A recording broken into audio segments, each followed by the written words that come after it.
નમસ્કાર ખેડૂત મિત્રો, આજે આપણે પ્રગતિશીલ ખેડૂત મિત્રના ખેતરમાં આવેલા છીએ, જેમને એના ખેતરની અંદર ફોરાજન કંપનીનું સ્પ્રિન્ટ ગોલ્ડ જ્વાર વાવેલી છે.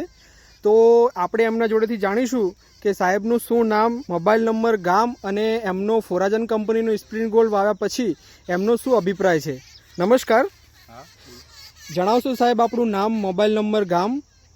મારું નામ ચૌધરી કમલેશભાઈ પ્રેમજીભાઈ, ગામ ખેરાલુ, મોબાઈલ નંબર 87,585,83,515.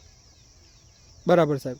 તો સાહેબ આપણે જે આ ફોરાજન કંપનીનું સ્પ્રિન્ટ ગોલ્ડ જ્વાર આપણા ખેતરની અંદર વાવેલી છે, તો એના વિશે આપણે શું અભિપ્રાય છે, કેવું રિઝલ્ટ મળ્યું અને દૂધ અને ફેટમાં આપણી ગાય અને ભેંસને ખવડાવવામાં શું ફરક દેખાવા મળ્યું છે? નોર્મલ ઘાસ કરતો આનું રિઝલ્ટ બહુ સારું છે.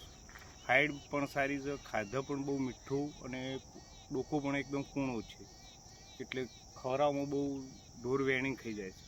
એકદમ કોઈ બગાડ, કોઈ ઓગાટ કરતું નથી પશુપાલક, અને દૂધમાં અને ફેટમાં તરત ડિફરન્ટ બતાવે છે ત્રીજા દિવસે ખવડાવ્યા પછી.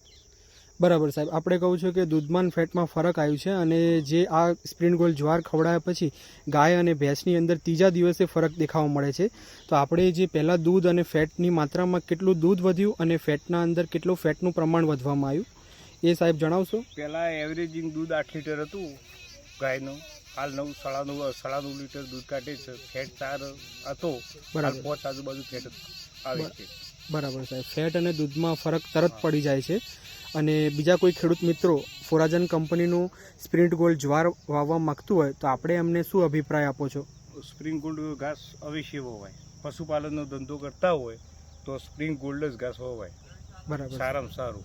બરાબર સાહેબ, ધન્યવાદ આપણો કિંમતી અભિપ્રાય આપવા બદલ સાહેબ.